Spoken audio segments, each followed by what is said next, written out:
The Auburn Blitz Podcast, your direct source for all Auburn all the time with Brett Pritchard, Faith Richardson, and Randy Lee.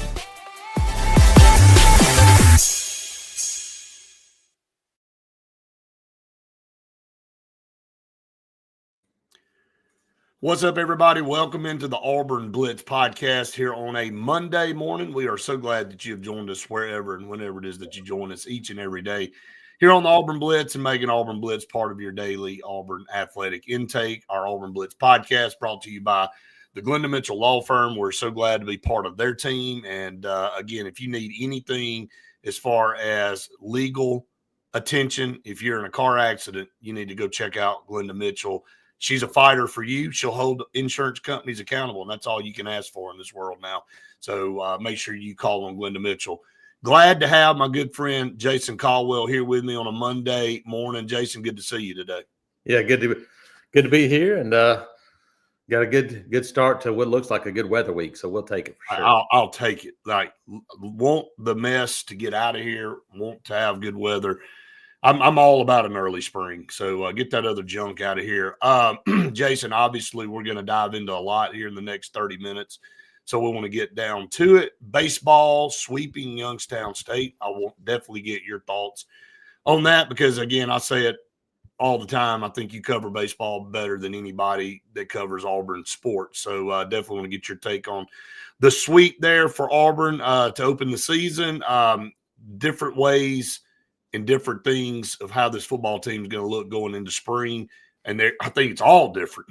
So we'll pick out a couple of things that you think stand out to you outside of the quarterback position that you look forward to the most. Faith and I talked about what we're looking forward to the most with spring practice. I want to hear your take. But we'll start with basketball, unfortunately dropping its fourth straight game on the road at Arkansas shorthanded. But let's be honest, Jason, this team's been shorthanded for a while. This is a short bit. I don't remember an Auburn team being this thin.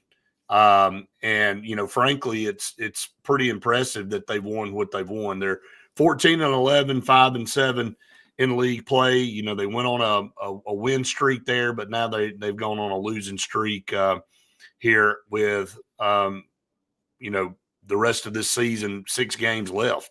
And what is it going to look like for the last 6 games SEC play is the question. But tough ass to go to Arkansas with a short bench. Yeah, no, that was one where, listen, at halftime, you're like, hey, you're giving yourself a shot anyway. But then Arkansas just kind of opened it up second half. And, yes, listen, before the season started, I said, like, I thought this was somewhere between a 7 and a 9 seed NCAA tournament team for Auburn.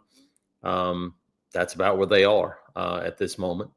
You got to have to go win some games to hold on to that spot now. Right. And look, this is the most gettable part of the entire SEC schedule for this team.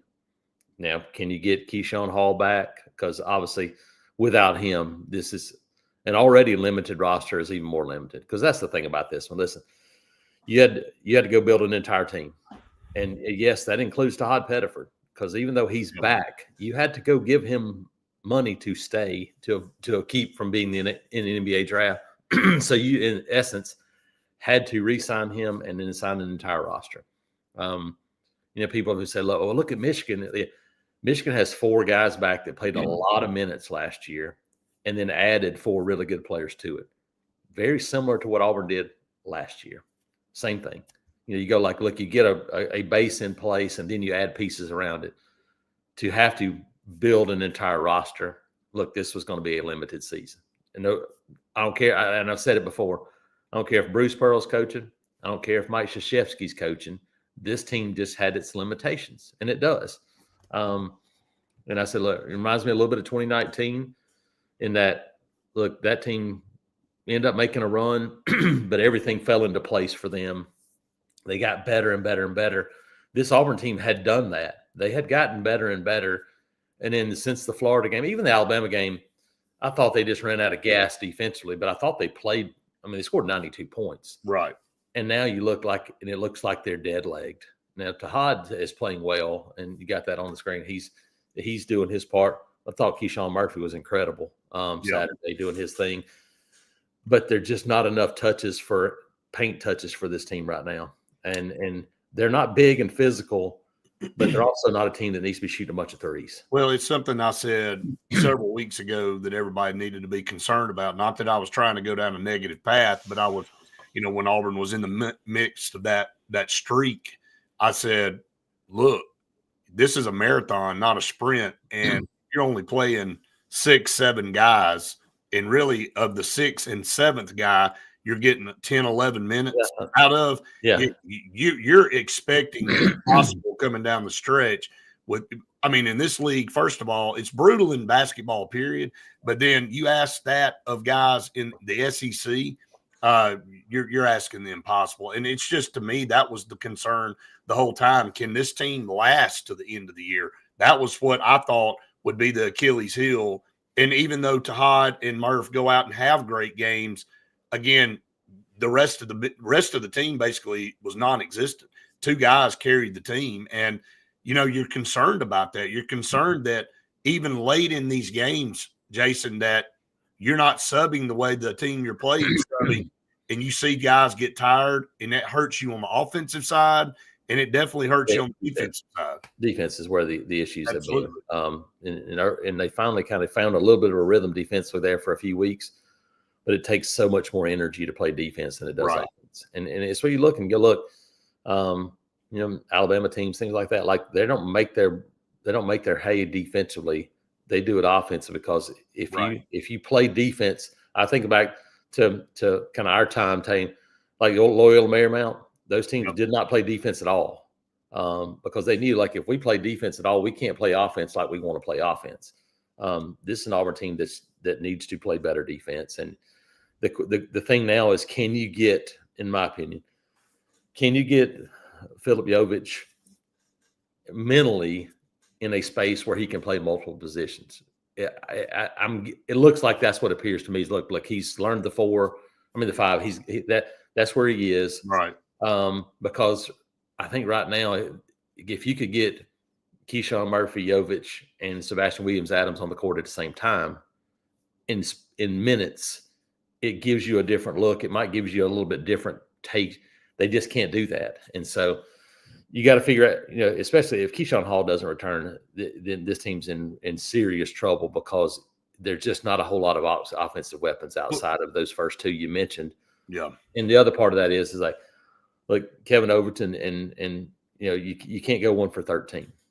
If you're 0 for 10, then that probably means you shot it. And he's the guy anyway. You just can't.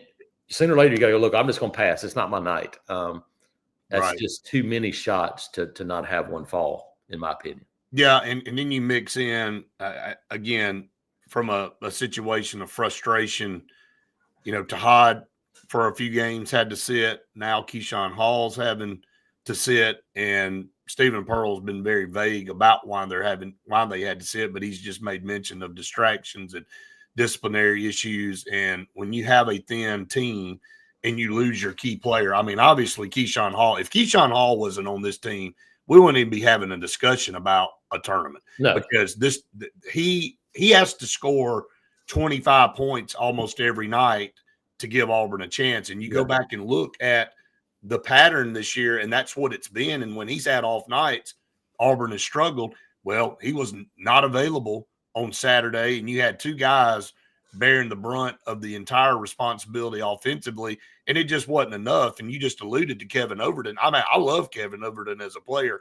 Auburn brought him in to be a defensive guy, Jason. He's emerged as probably the best 3-point shooter on the team, but he does have nights where he'll do what he did Saturday. And it's like, it's unexplainable. Like, you don't know why he's having a bad night, but he does.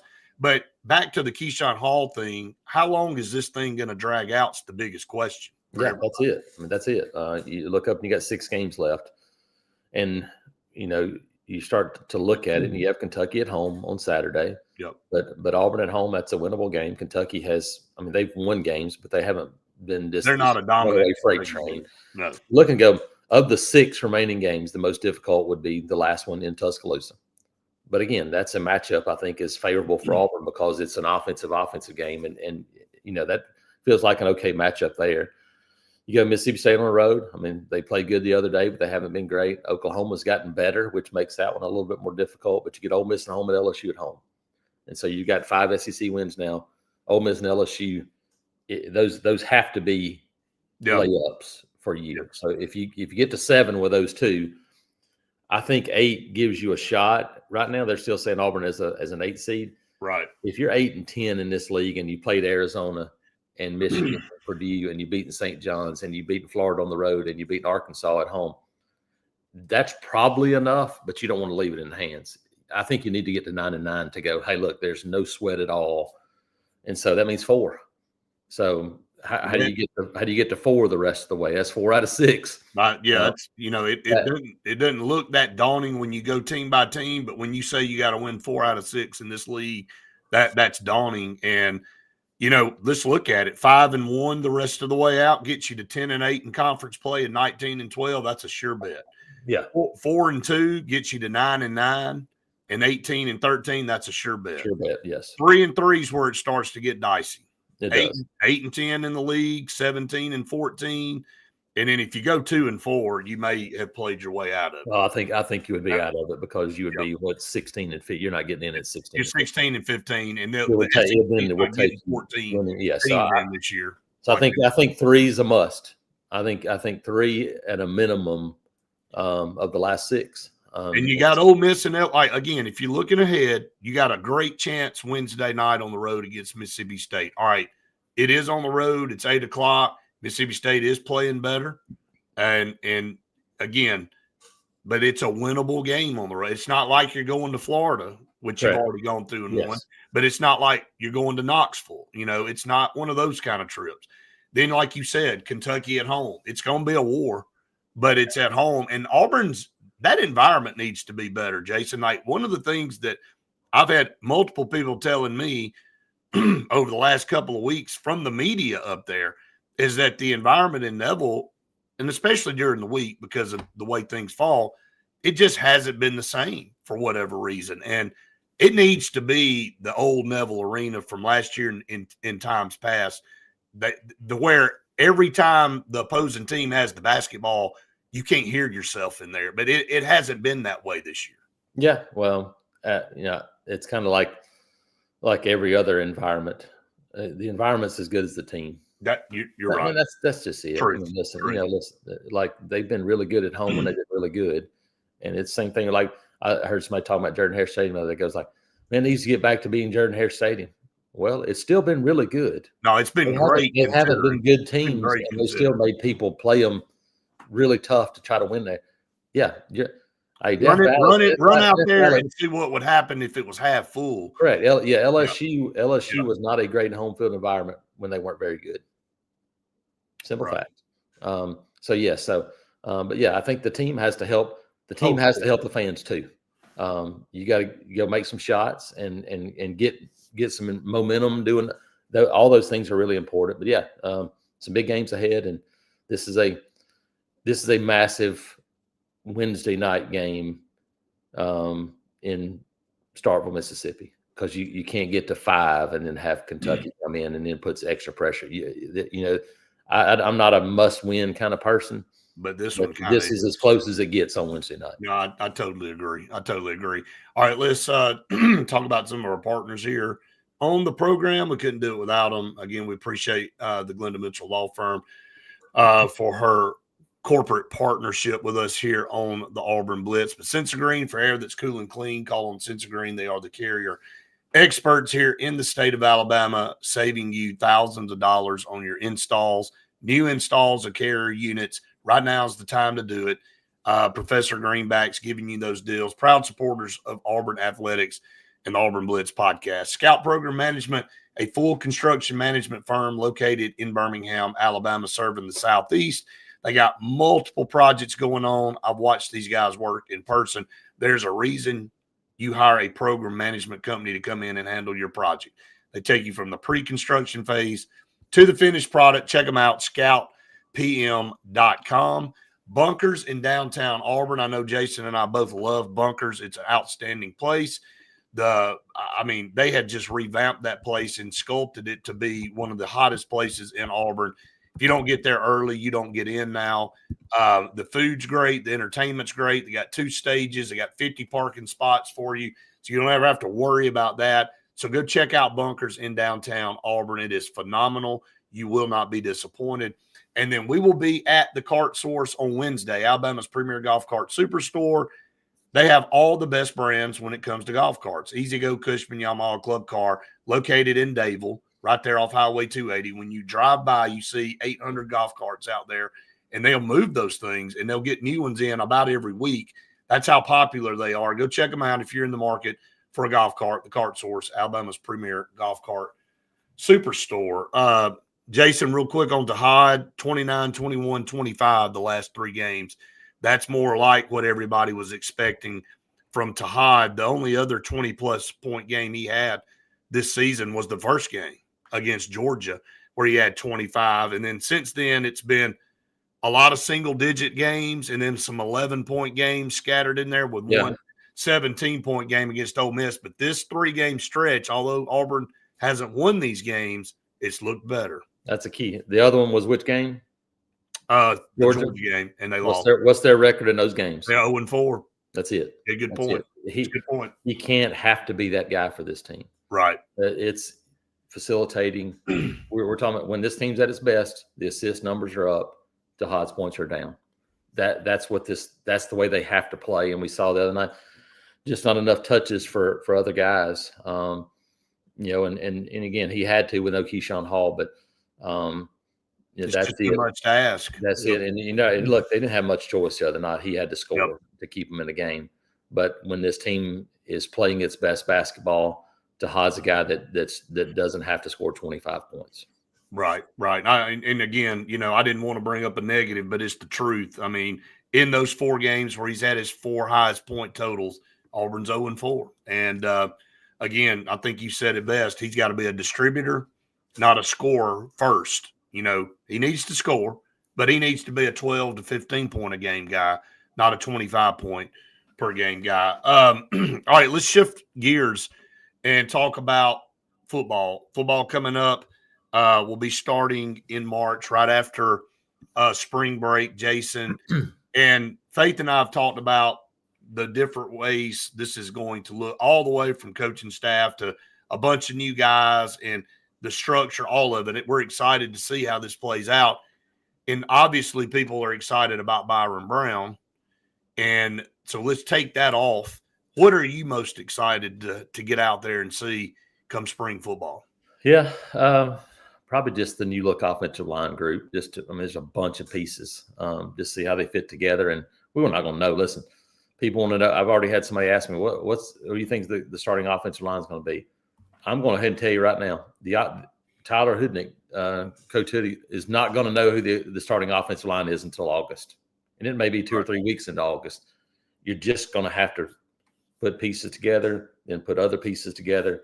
Look, so to me, just to see what they look like physically, that's one of the things. And then just the new guys, the USF. You think there's a chance, Jason, though? You think there's a chance, though, through spring you'll have a decent idea of who the base of that offensive line will be? I mean, not to say that you'll know the exact starters, but you'll have a good – you'll try to get to your top 10 guys maybe.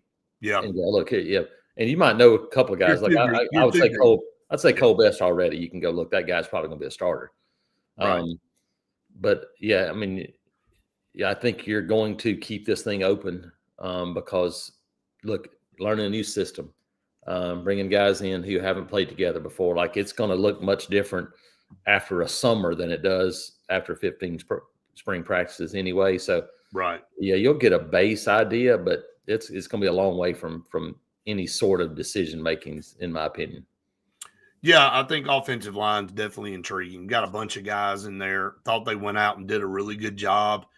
The second week in the portal, the first week, everybody was like, "Oh, what's going to happen with the lines of scrimmage?" And then you saw this staff go to work and go out and get both sides of the ball, both defensively and offensively. And you needed a bunch of guys. You didn't have very many returning in that room. So the overall look of this offense, maybe not so much on defense, but offensively, outside of Jeremiah Cobb coming back, I mean, that's it. Jason, I mean, yeah, Bryce Kane and some of the guys that were on this roster didn't have any playing time. Handful of plays, but yeah, it's that don't even count. So this is a completely brand new offense from top to bottom. Yeah, and that's it. That's what the wide receiver group, see those guys, all these running back, the additions there, tight end, new room except for Ryan G. And so and that's the thing. Watch this offense and see what the pieces look like right now.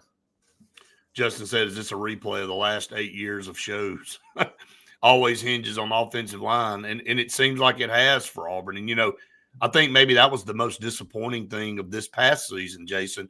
Going in, it was the most veteran group, and there were a lot of expectations. Although there were new parts, you went out and got Xavier Chaplin. You go out and get Mason Murphy, and what you had coming back with Connor Lew and Dylan Wade and those guys and Too Tall. You felt like this could be a strength for Auburn finally, and it didn't end up being that way. Yeah, I think it was system killed them because the last 3 games they were pretty good. When they got to tempo doing those things, I thought they were pretty good. And offensively they played pretty good the last 3 weeks. I thought that the lack of whatever it was offensively led to a lot of the destruction of the offensive line. I thought they were better than it showed for much of the year. I do too. So let's look at spring football, Jason. It looks like March the 17th will be the first practice, and looks like they'll go Tuesday, Thursday, Saturday that first week, and the second week. They'll kind of stick to that game plan, and then all the way up until April the 18th, which will be A-Day at 2:00. And this will be a traditional type A-Day game, right? Yeah, I think so. I think they're, as long as injury-wise holds off, that they'll be able to actually play a football game and break folks up and go out and compete. You don't have to worry about playing guys now and showcasing them for the portal after the spring. So I think that is opening things back up a little bit. All right, let's get to the final thing before we get off this morning, Jason. Baseball sweeps Youngstown State. Again, it wasn't pretty in the first 2 games. Offensively, 2-1, 2-1, had to go to extras first game of Saturday, but pull out those wins. What did impress, of course, they dominated game 3, 17-2. But what dominated was the pitching, and it got started on Friday night with Jake Marciano with 12 Ks in 5 innings. Auburn ended up with 17 strikeouts in the game, but just a phenomenal performance there on the mound by those guys. Yeah, no, they most strikeouts for a Butch Thompson team in a 3-game series since he's been at Auburn. So this is starting 11 years. So I did a good job throwing strikes. I thought Jake was good. Jackson Sanders, Alex Petrovich, all of those guys in starting roles. And then you look at the next guys. Drew Whalen was good, and some of those. So they piece things together, but man, the back end of the game I thought was really impressive. Garrett Brewer on Friday night comes in, runner on second, third, and gets out of it. And then Ryan Hetzler does the same thing on Saturday in the game. And so those 2 back end bullpen pieces were strong to begin with. So yeah, now look, you got Tuesday night against Cincinnati, and you haven't thrown Christian Chatterton and Andres Alvarez. So you have 2 of those guys that are potential weekend guys that you can piggyback against Cincinnati, and then probably get Brewer and Hetzler maybe an inning just to kind of keep them sharp as you get ready to go to Arlington this weekend to face a really, really tough schedule in Texas. Yeah, and they had a great trip last year when they went out there. See if they can repeat that again. I told you before we got on the air, I would have been way more concerned if Auburn would have won 15-14 in these games rather than 2-1. You always want to see that your pitching is ahead at this point, and the bats will come around. This is a great lineup.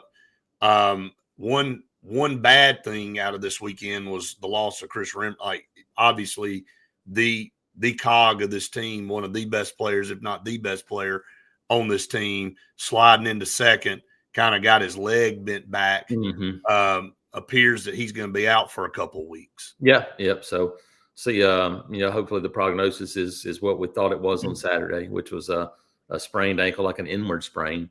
So a couple of weeks, but Chris was in a boot, standing up in It the looked dugout. ugly when he did it. Yeah, it did. It looked rough, but look, this is a team that has a lot of depth, so now that'll be tested. And you got some guys, Ethan Bingham and Ryan Farber, Eric Guevara, Todd Clay, that can all move around on the infield, and so gives you some options there. Bub Terrell played first base the other night, so might have to use some of that depth here. But yeah, as long as it's just a couple of weeks, then that'd be good news for the Tigers. Yeah, I was just sitting there when that happened, going, man, I hope this wasn't a season-ending injury right there to start the season with one of the best guys on the team. So, but all in all, Jason, just a great start for Auburn baseball, as you said, and it's going to be interesting to see how this team continues to get better. But before I let you go, tell everybody how they can keep up with you guys over at Auburn Undercover. Yep, check us out, auburnundercover.com, part of the 24/7 network, and find us on all the social media platforms, Auburn Undercover, YouTube, Instagram, all those things, and also find me on Twitter right there at ITAT Jason.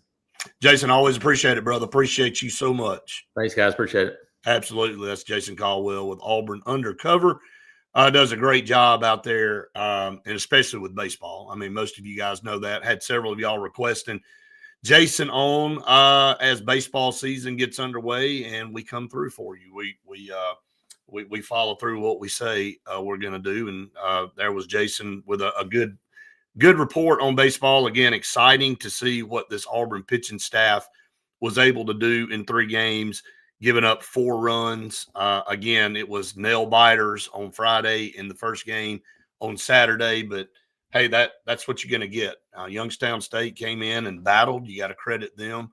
They had not beaten an SEC team since 2016, and I think that was Missouri.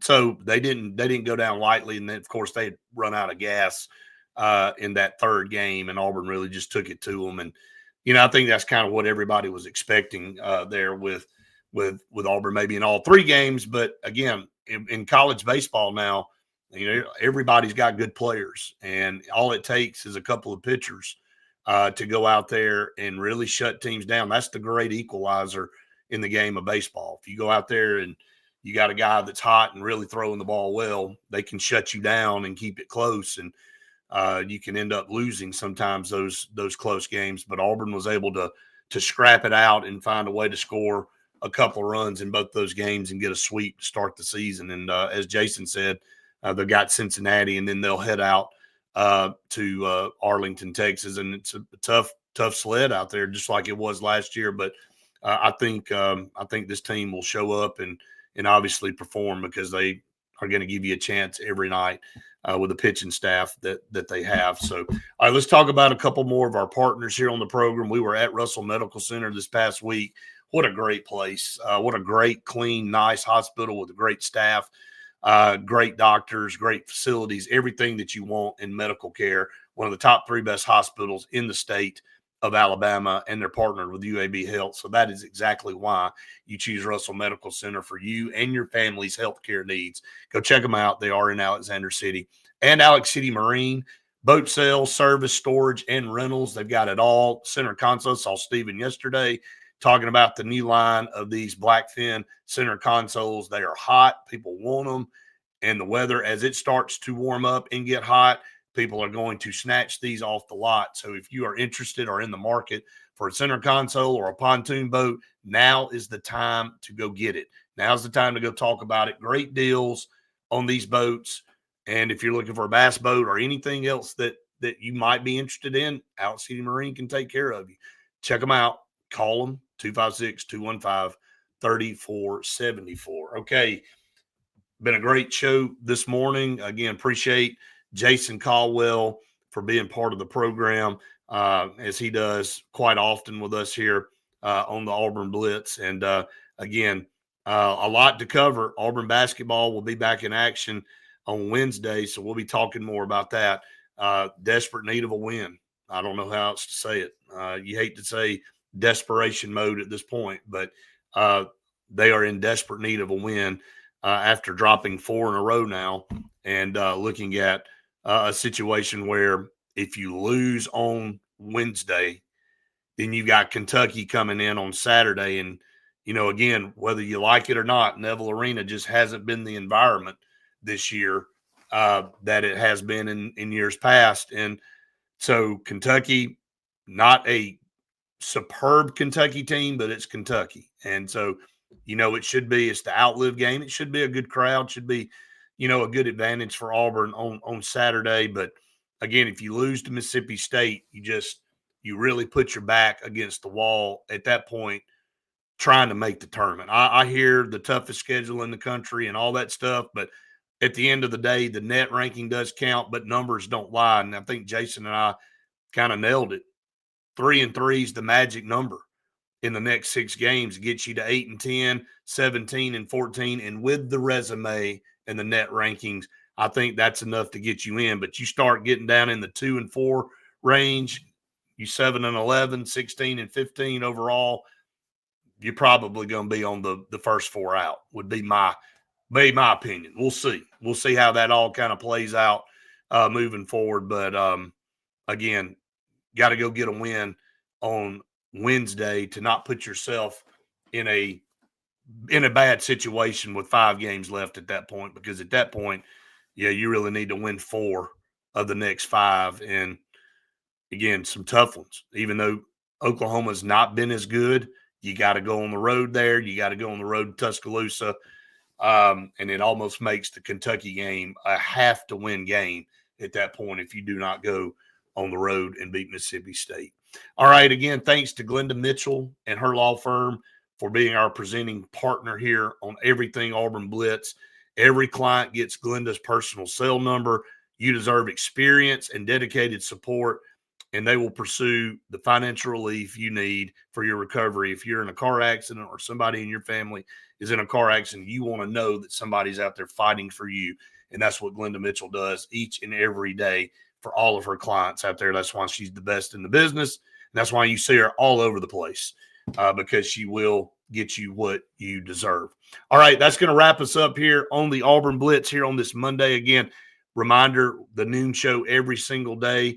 Andy and Jim will be on at noon to talk a lot more about these things and other things related to Auburn. It's on TV statewide, so it's a call-in show, so you can always check them out there. And then Faith and I will be back in the morning for another edition of the Auburn Blitz podcast. Again, hope everybody has a great start to their week, and we'll see you tomorrow for more of the Auburn Blitz.